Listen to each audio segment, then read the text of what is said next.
Kamu sering gak sih merasa hidup kamu itu seperti ditentukan oleh orang lain? Kamu merasa terbebani dengan harapan-harapan yang tidak sesuai dari orang lain yang berbeda dengan apa yang sebenarnya kamu inginkan. Nah, inilah yang dinamakan norma sosial dan ekspektasi sosial.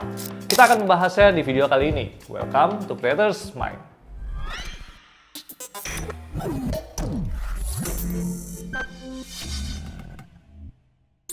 Norma dan ekspektasi sosial ini sudah ada sejak kita lahir. Mulai dari cara kita berpakaian, pilihan karir, hingga kapan kita harus menikah. Semuanya seringkali diatur oleh aturan tak tertulis yang masyarakat tetapkan. Tapi, mari kita mulai dengan pertanyaan mendasar. Apa itu norma sosial? Norma sosial adalah aturan-aturan yang tidak tertulis, tapi dipatuhi oleh masyarakat yang membentuk perilaku kita. Misalnya, harapan bahwa kita harus bekerja di kantor 9 to 5 atau menikah sebelum usia 30 tahun. Bahkan jika memilih untuk menjadi single, dianggap sebagai aneh atau nggak laku. Nah, ekspektasi sosial ini seringkali muncul dari hal-hal tersebut. Ekspektasi sosial bisa datang dari keluarga, teman, atasan, atau bahkan dari orang-orang yang tidak kita kenal. Kadang-kadang mereka hanya berusaha untuk melindungi dan mengarahkan kita. Namun, jika kita tidak memenuhinya, kita bisa merasa tertekan, gagal, atau bahkan merasa dikucilkan. Nah, masalahnya, hidup di bawah tekanan norma ini bisa membuat kita merasa terjebak. Seperti kita tidak benar-benar memiliki kebebasan untuk menjadi diri kita sendiri. Apakah kamu pernah merasakan itu? Kenapa sih kita seringkali terjebak dalam ekspektasi sosial ini? Nah, ini dia beberapa alasannya. Yang pertama, manusia cenderung ingin diterima. Memang, salah satu sifat alami manusia itu ingin diakui dan dianggap. Inilah yang membuat kita ingin mengikuti dan memenuhi ekspektasi masyarakat yang ada agar diterima oleh orang lain.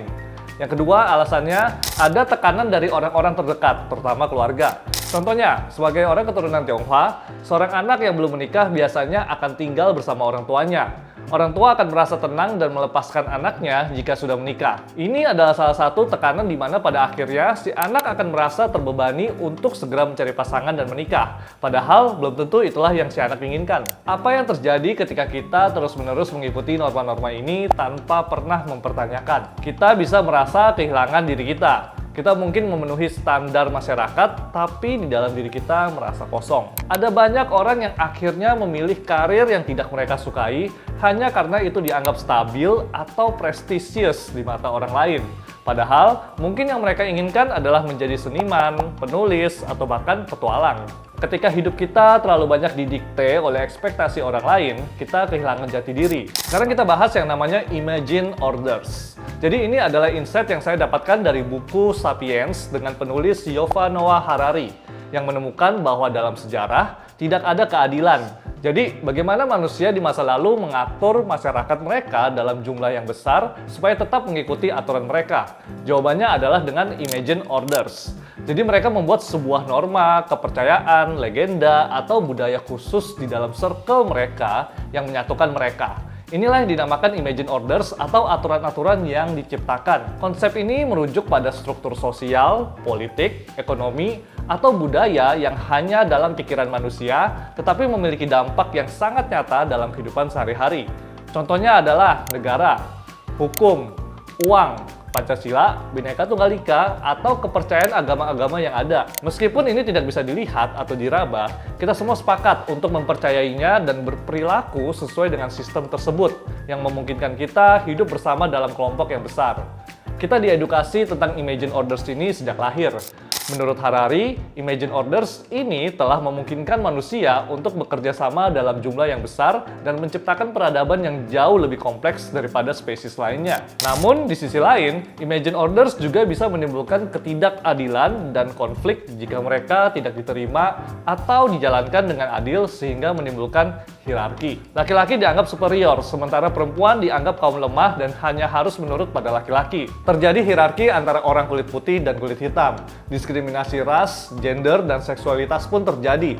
Nah, jika ada yang berbeda dari norma mereka mencap itu sebagai abnormal. Jika mau membuat sekelompok manusia tertentu terisolasi, cara terbaik adalah dengan meyakinkan semua orang bahwa orang-orang ini adalah sumber polusi. Jadi, bagaimana kita bisa melepaskan diri dari norma sosial dan ekspektasi yang mengikat ini? Ini bukan sesuatu yang mudah, tapi ada beberapa langkah yang bisa kita coba. Yang pertama, Kenali diri sendiri lebih dalam. Coba kita luangkan waktu untuk refleksi. Tanyakan pada diri sendiri apa yang benar-benar kamu inginkan dalam hidup ini. Kamu harus mengetahui apa yang benar-benar penting bagi diri kamu.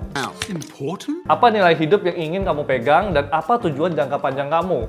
Dengan pemahaman yang jelas tentang diri kita sendiri, kita bisa membuat keputusan yang lebih baik dan tidak mudah terpengaruh oleh tekanan eksternal.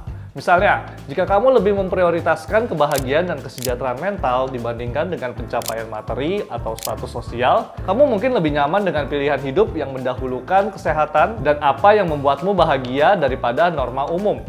Yang kedua, belajar berkata tidak, tapi tetap fleksibel. Ini mungkin salah satu hal yang paling sulit, terutama ketika ekspektasi datang dari orang-orang terdekat. Tapi, ada waktunya kita harus mengatakan tidak pada hal-hal yang tidak sesuai dengan diri kita. Tapi ingat, kita juga harus membuktikan diri kita bahwa kita bisa menjadi berhasil setelah mengatakan tidak. Kadang kita perlu bersikap tegas untuk menjaga prinsip, tapi juga kita harus tetap fleksibel dalam konteks tertentu.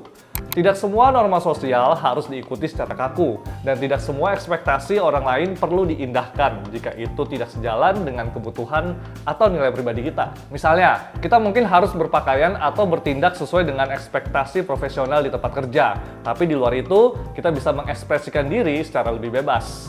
Yang ketiga, komunikasi yang jelas. Jika ekspektasi orang lain terasa tidak realistis atau membebani, cobalah berbicara dengan mereka dengan cara yang jujur dan penuh pengertian. Kamu bisa menjelaskan alasan di balik keputusan atau pandangan kamu dengan rasa hormat. Misalnya, jika keluarga kamu mau kamu mengambil pekerjaan tertentu, tapi kamu lebih tertarik pada jalur karir lain. Nah, kamu bisa sampaikan dengan baik bahwa pilihan kamu berdasarkan pada passion dan visi jangka panjang yang kamu miliki. Dan buktikan kalau kamu bisa menggapai impian itu. Yang keempat, temukan komunitas yang mendukung. Kita semua butuh dukungan. Temukan teman-teman dan komunitas yang memiliki pandangan hidup yang serupa, yang menghargai kebebasan individu dan tidak memaksakan norma tertentu. Berada di sekitar orang-orang yang mendukung dan memahami pilihan hidup kamu bisa sangat membantu. Mereka dapat memberikan perspektif yang lebih objektif dan memberi semangat ketika kamu merasa tertekan dengan norma sosial atau ekspektasi orang lain. Jika memungkinkan, cari komunitas atau kelompok yang memiliki pandangan hidup yang serupa, sehingga kamu bisa merasa lebih diterima dan dipahami. Hidup kita adalah milik kita sendiri. Melepaskan diri dari norma sosial bukan berarti kita memberontak tanpa alasan, tapi ini tentang menemukan jalan hidup yang benar-benar sesuai dengan diri kita. Jangan takut untuk mempertanyakan aturan-aturan yang tampak wajib dan berani menciptakan kehidupan yang kita impikan sehingga kita bisa menjadi lebih positif, kreatif, dan produktif.